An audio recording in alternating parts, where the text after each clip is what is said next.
A gente volta para a página dos destaques internacionais para falar desse momento de expectativa nesse fim de semana, né, das conversações entre Estados Unidos e Irã, com o eixo sendo o governo do Paquistão. Nosso convidado aqui na TMC é o professor João Amorim, professor de Direito Internacional da Universidade Federal de São Paulo. Professor, que prazer falar com você. Seja bem-vindo, muito bom dia. Bom dia, professor.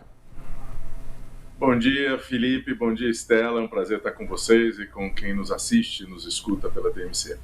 Bom, professor, dando uma olhada no noticiário, nas análises, especialmente no noticiário estrangeiro, né, a gente vê uma divisão mais ou menos igual entre os otimistas, os pessimistas e os realistas, né?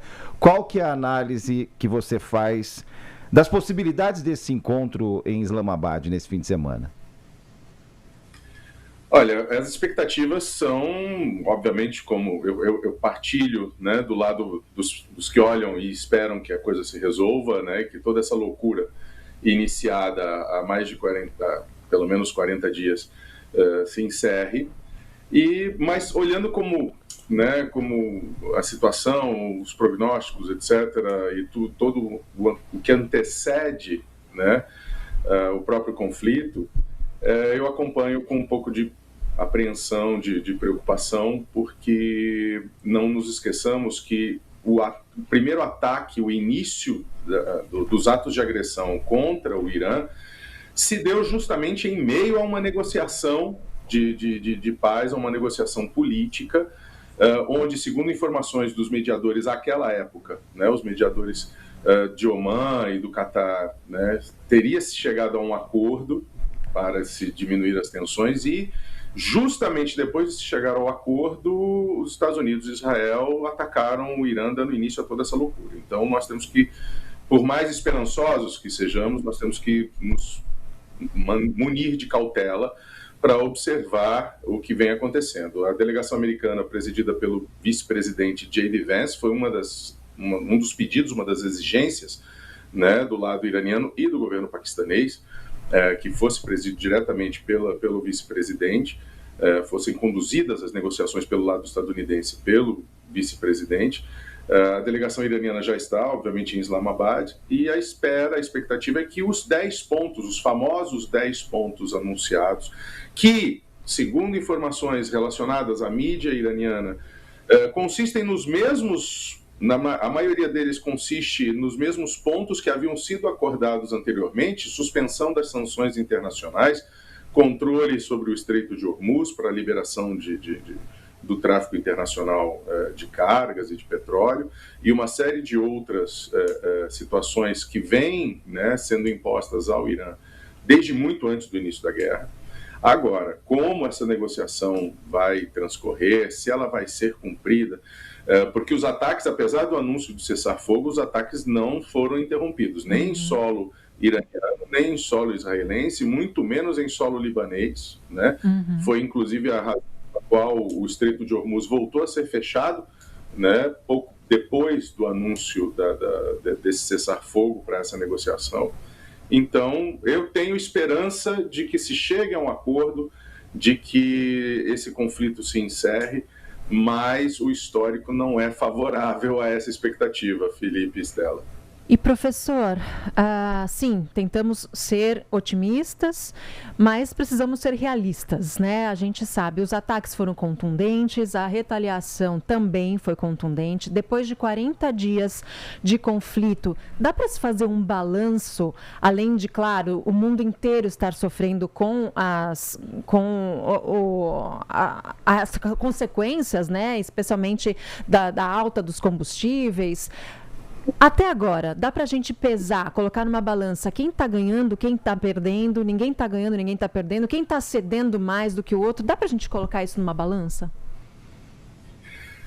Dependendo da perspectiva, até dá, né? Sob o ponto de vista de ganhar e perder, veja, quem está perdendo, obviamente, de goleada são a humanidade, de modo geral, o direito internacional, mais uma vez, e de forma colateral, pelo menos, né, para ser cauteloso com a análise, a imagem internacional e a respeitabilidade internacional de Israel e dos Estados Unidos da América, né, sobretudo em relação ao governo de Donald Trump, né, que internamente vem, já desde o início, mas sobretudo após a deflagração desse conflito, vem despencando em popularidade, enfrentando uma resistência crescente às suas decisões, à sua governabilidade, mesmo dentro das próprias fileiras do Partido Republicano.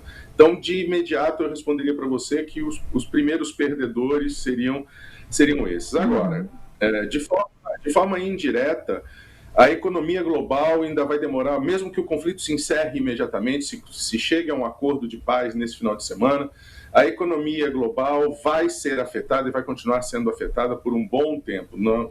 Muito se fala, obviamente, né, com relação ao fechamento do Estreito de Hormuz, com relação ao início da guerra, sobre os efeitos disso para o preço do petróleo. É óbvio, né, 20% do petróleo global passam pelo Estreito de Hormuz e estavam barrados desde então.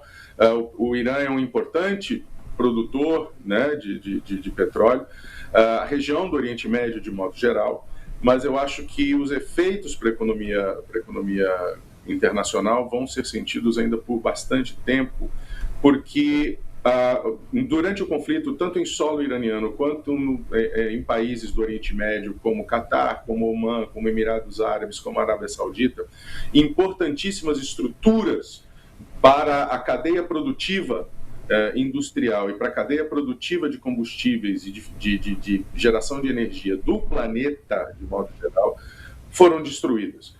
Recentemente, a coisa de 3, 4 dias, o Irã destruiu uma das maiores plantas petroquímicas do mundo, era responsável pela produção de cerca de 35% de todos os insumos da produção de plástico do planeta.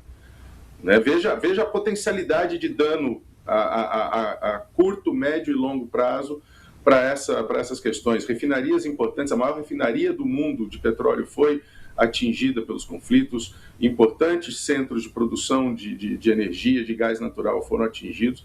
Então, a tendência é que os efeitos, as consequências desse conflito ainda sejam sentidos, pelo menos na economia internacional, por muito tempo. E também o aspecto humanitário, né?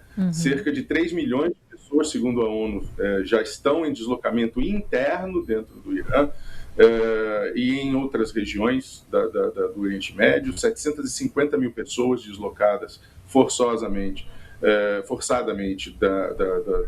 do sul do Líbano, em função dos ataques. Então, isso gera impacto nos países vizinhos, isso gera impacto nas próprias economias internas, já abaladas nos países em que o conflito está ocorrendo, e também em território israelense. Né?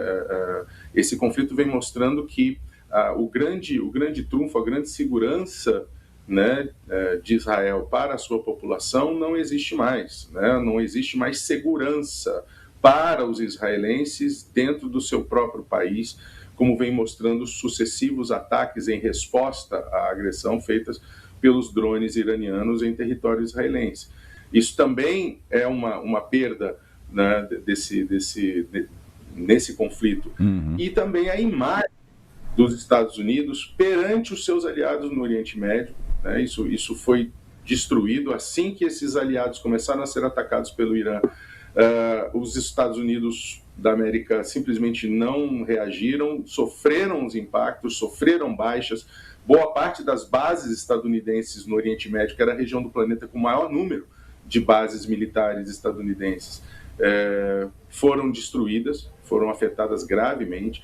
Então, nós estamos olhando para um conjunto de consequências que provavelmente vai impactar, sem sombra de dúvida, nessa reconfiguração de forças no Oriente Médio e nas consequências da reconfiguração de forças internacionais dentro do Oriente Médio, para o resto do mundo. Seguimos acompanhando, né? A gente tem na semana que vem também uma tentativa de conversação entre entre Israel e o Líbano em Washington, né? Isso nos faz lembrar de outros episódios aí da história. Vamos acompanhar. Professor João Amorim, obrigado pela conversa aqui, pela aula aqui na TMC, e com certeza a gente vai bater na sua porta em outras oportunidades para conversar. Um grande abraço, bom fim de semana. Obrigada, professor.